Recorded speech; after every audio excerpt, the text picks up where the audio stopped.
Hello, my name is Ryan Gomer here for Module 12. I apologize if my setup's a bit weird. Tried to get the camera working on my desktop and it wasn't working. So I'm having to record things on my phone. Oh, hey, Nemesis. Nemesis, okay, you're going to help me with this presentation, okay? This is my cat, Nemesis, by the way. For Module 12, the group I want to... Goodbye. Work with would be elementary school. I taught fourth grade for 3 years, and that's the group I'm most familiar with. Actually, only recently switched to middle school. But for the sake of this presentation, I'm going to be doing elementary school. So when it comes to the 5 stages of language and literacy development for elementary school, number 1 is pragmatism. In elementary school, especially the older elementaries, because it's just like fourth grade, which I taught, kids are learning to use language in a practical way. They're learning to understand how different situations require different language. So for example, you don't talk to your teacher the same way you talk to your best friend Billy. And you don't talk to Billy the same way you talk to mom or dad, or a principal, or a fireman, or a nurse. So they're kind of learning that intrinsic, when do I talk? How do I talk? That's the pragmatism of that they are really learning about in this stage. Learning to raise their hand is a big part of that. As for phonemic development, I apologize, I'm kind of sick here.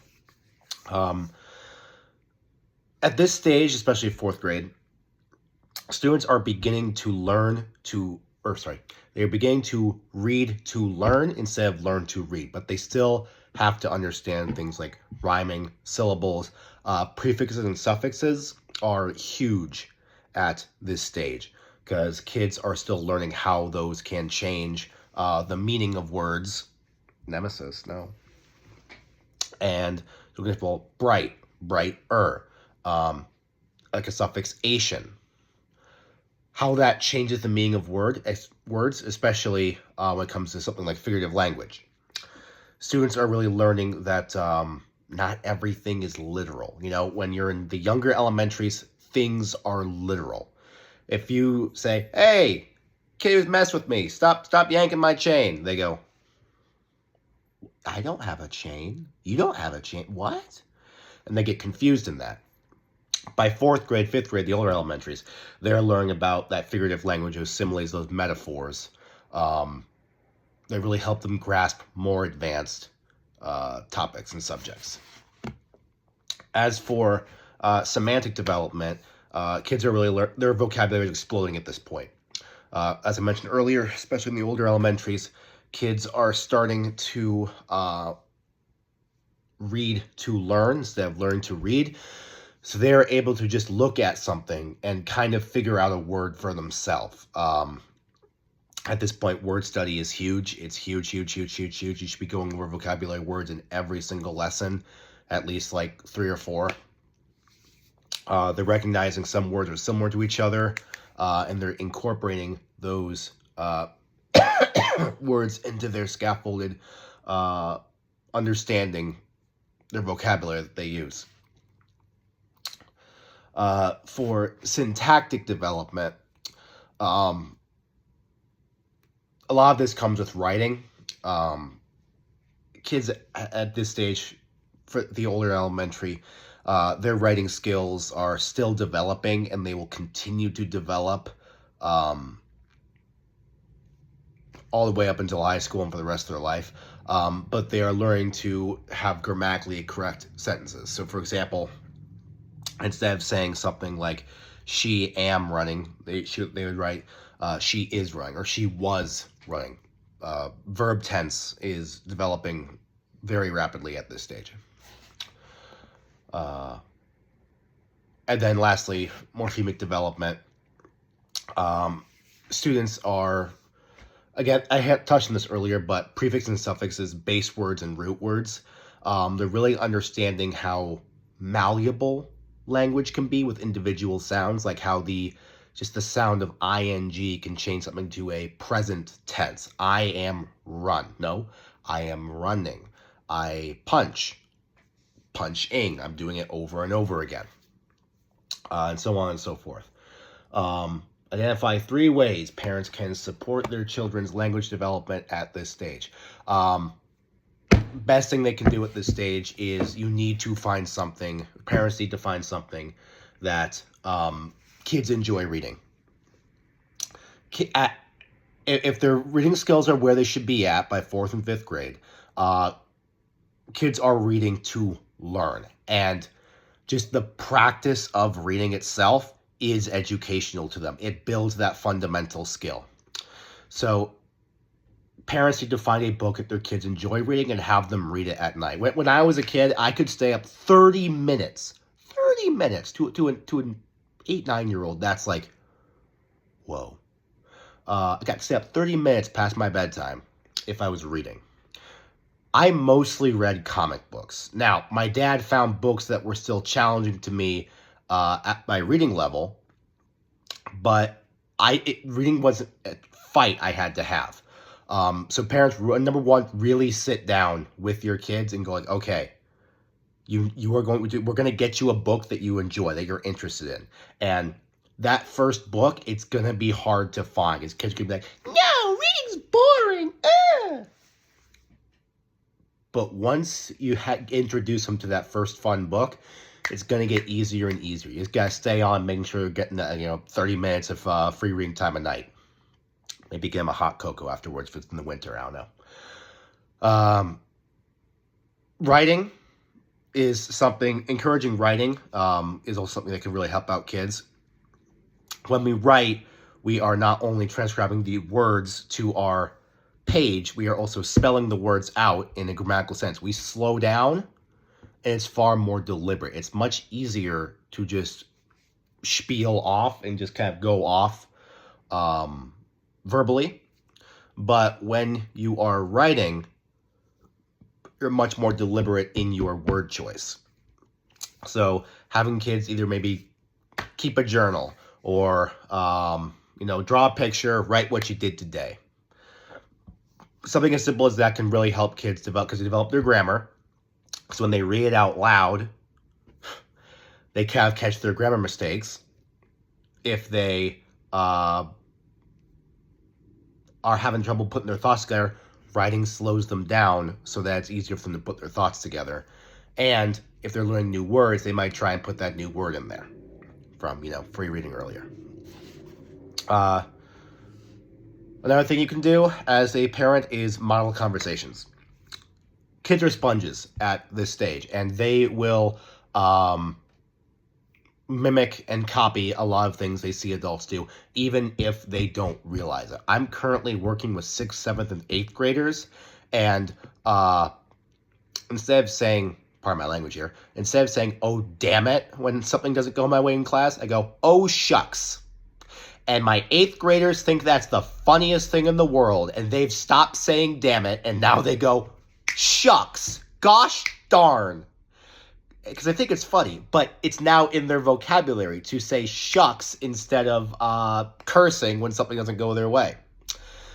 This is way truer for elementary school students. Talk to your kids. Have conversations about things. Ask them what they think about things. And don't dumb down your language. Put things in a way they can understand, or slow down your speech. But if you're having a talk about, something that's pretty advanced, explain it to your kids that you'll be surprised at how much they can absorb. Let's see. Up next, identify 3 ways teachers can support language literacy at this stage.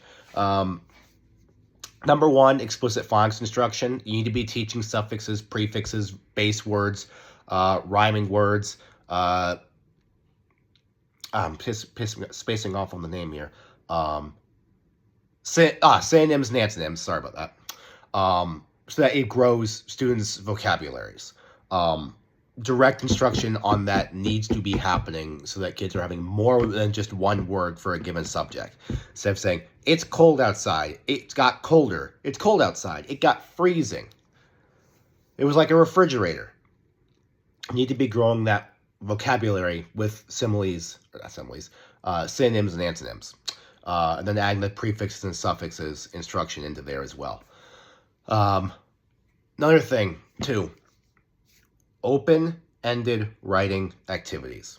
And here's why you want to do that.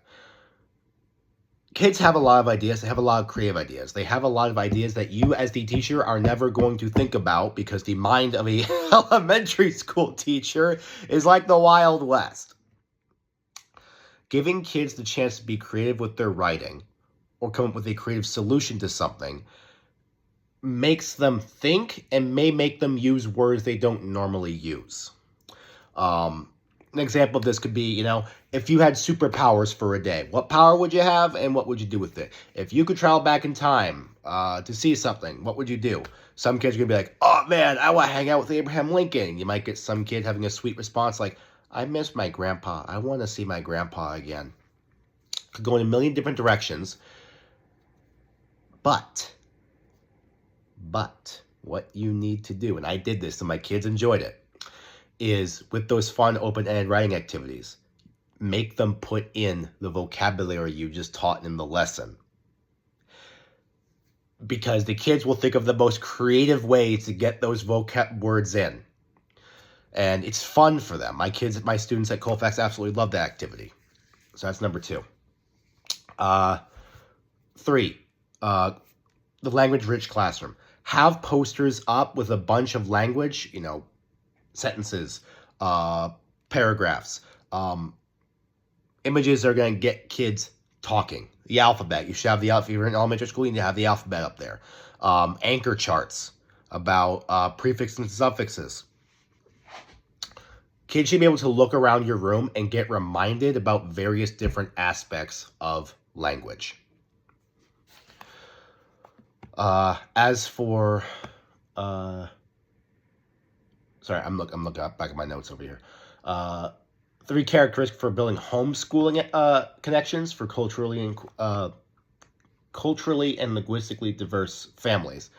Number 1, and this is key, never insult or downplay their home culture. If they're from Guatemala, never downplay the importance of Guatemalan culture. If they're from Mexico, if they're from Canada, wherever they're from, you need to be respectful of their home culture. Now, you need to also make sure the kids understand how important it is to have these English skills as long as you're in this country.